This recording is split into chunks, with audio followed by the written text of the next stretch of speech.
How are you, Budapest? Hogy vagytok, Budapest? Jó napot, kedves konzervatív barátaim! Jó napot, kedves konzervatív barátaim! Good afternoon, CPAC. It's Jó napot, CPAC. great to be here. It's very nice. And I'm very honored to address you today. És nagyon örülök neki, hogy hozzátok ma beszélhetek. Múlt novemberben a világ the rebellion a hollandok of the Dutch electorate against the ruling establishment. My party, the Party for Freedom, more than doubled its seats in parliament, and we became by far the biggest party in the Netherlands.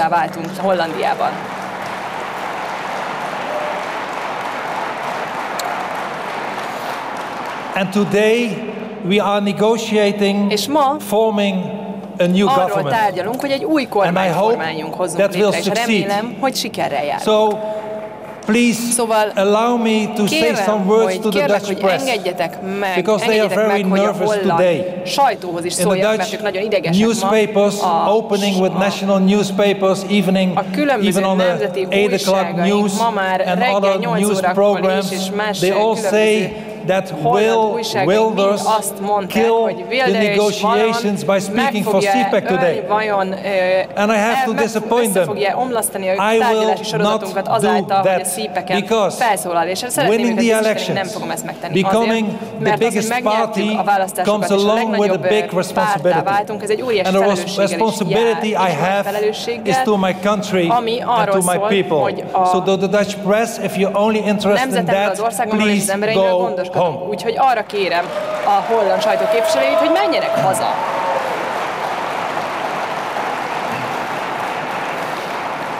My friends, a lot of people ask me, how did we do that? Win the elections in Holland? And I'm here to tell you.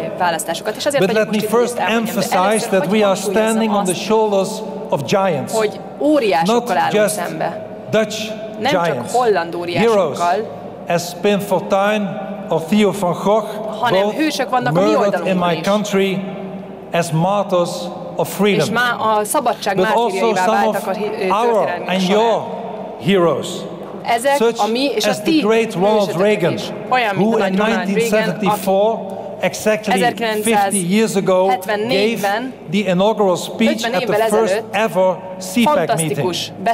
And much has changed in the last 50 years. Much has changed for the better, such as the liberation of Eastern Europe. But much, unfortunately, has also changed for the worse. New and serious threats have emerged, and that is why CPAC is still necessary. Indeed, it is more needed than ever. Winston Churchill, another giant of the West, once said, and I quote, "Courage is the greatest virtue because it guarantees all the rest," end of quote. And Churchill was right. Courage leads to bravery, and bravery is the prerequisite for victory. And that, my friends, is exactly why I have come to Budapest, to encourage you, to call you to bravery, to support you in your way and your route to victory. And I am extremely happy by doing so in Hungary, the country of my beloved wife Christina, and the country of my dear friend Viktor Orbán, who I just met.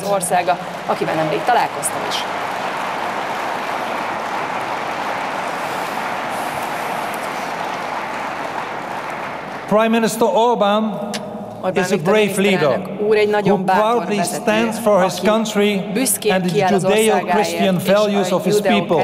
He protects Hungarians against illegal immigration. And I wish more European leaders would follow his immigration policy today. And that's really necessary, because I believe there are two great existential threats that we are facing today. One is internal and one is external. First, there is wokeism, cultural relativism, ami egy kulturális the predominant idea in most of the academia and media that there are no objective truths, platformokon, hogy no nincsenek loyalty, objektív eszközök, no nincsen freedom, hűség, no nincsen nation, egy szabadság, no nincsenek family. nemzetek, nincsen Everything család. to them is subjective. Minden Everything szubjektív. is relative. Minden relatív. Everything is interchangeable Minden and without value.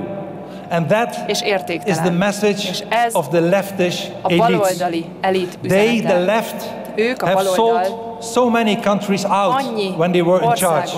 They have eliminated their national sovereignty. They sometimes even wrecked its economy. They abolished its national currency. They destroyed its farmers. They ruined its middle class. They perverted the education of children. And last but not least, they have opened our borders for mass immigration and immigrants from an entirely different cultural background. And that brings me to the external threat, which is demographic. The writing is on the wall. The population of Africa is bound to quadruple its present 1.4 billion to almost 5 billion by the end of the century.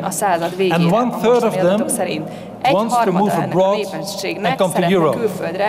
And in the past 50 years, governments have inundated us with mass immigration. Often not real refugees, but unskilled, illegal immigrants and fortune seekers. Today, many of them are young, single men, not only from Africa, but also from Asia. And these immigrants do not benefit our societies. They cost us money and are an enormous strain on Europe's welfare system. Europe indeed today is facing an enormous immigration and asylum crisis because despite the massive cost, mass immigration was never discouraged. tömeges migrációt sosem akartuk visszaszorítani, sosem bántorítottuk el azokat, akik ide akarnak jönni, hanem biztattuk őket, hogy jöjjenek ide. A kulturális relativistáknak ez volt a célja. Nézzünk körül.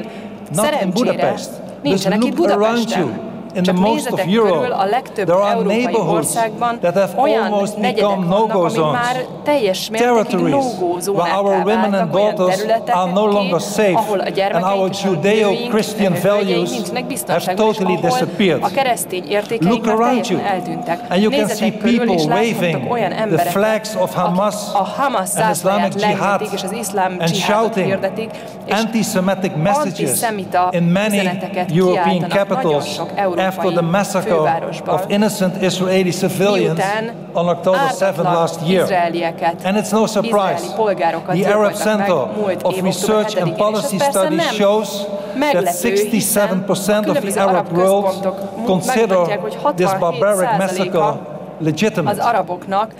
My friends, 2024 does not only mark the 50th anniversary of the first CPAC conference, but also the 20th year that I lost my personal freedom. Veszítettem el én a személyes szabadságomat 20 évvel ezelőtt, 2004-ben I had to flee my home el kellett hagynom az országomat, el kellett menekülnem, mert az iszlamista fanatikusok a halállistára helyeztek fel. My wife and I have been living in army barracks, in prison cells, in government safe houses, under 24/7 police protection, only in order to stay alive. Why? The reason is that I dare to criticize Islam. Mullahs and imams have put many fatwas on my head to kill me. But we never give in to totalitarianism. We never give in to violence. We never give in to death threats. Our freedom of speech is sacred, and we never ever compromise with the truth. Never. Az igazsággal kapcsolatban.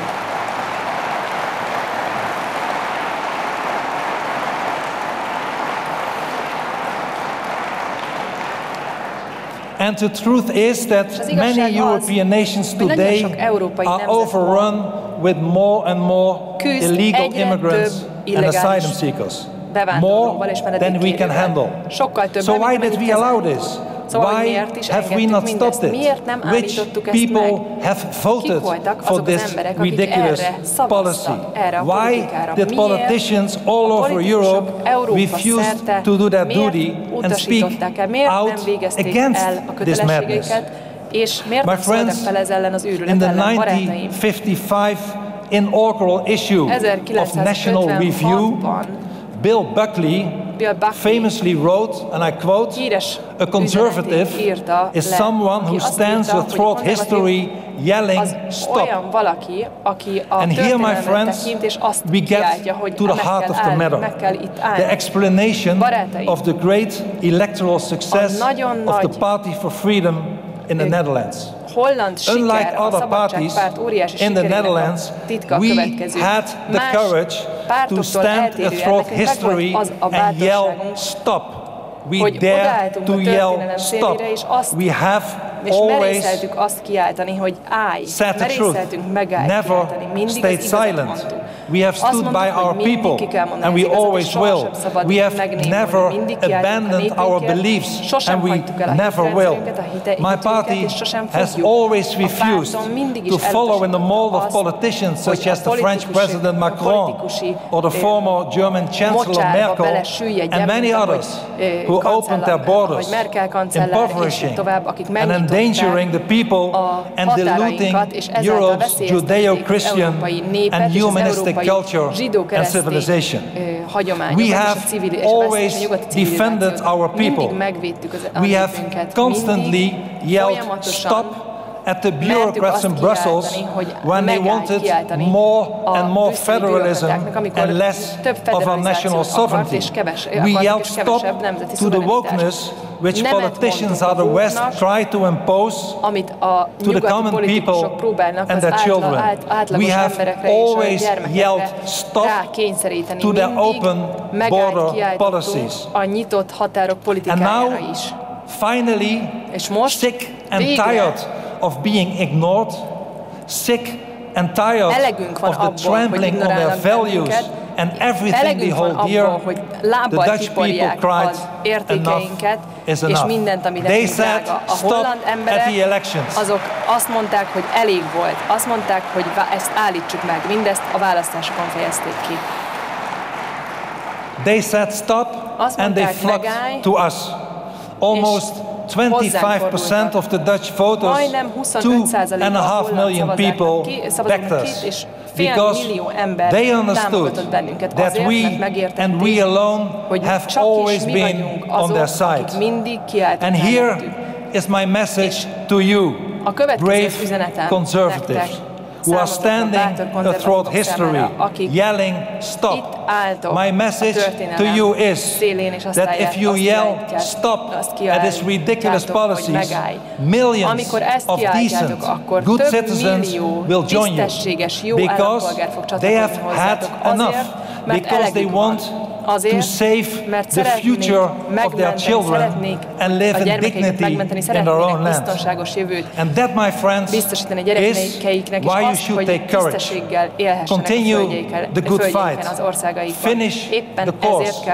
Keep the faith. Realize that you stand on the shoulders of giants and be the champions of the truth. Because, as George Washington once said, and I quote, truth will ultimately prevail where there is pains taken to bring it to light. I believe in our mission. I believe in our people. I believe in you. Together we have the strength of masses, cultural conservatives who defend national sovereignty, who defend Judeo-Christian values, are today on the rise in Europe, getting stronger and stronger every day. And we will continue to force to stop illegal immigration. And we will. I can promise you that. As long as good conservatives, if we yell stop at the right moment, the people will follow us and we will win more and more elections. Good luck to you and thank you for inviting me. Thank you. Köszönöm szépen.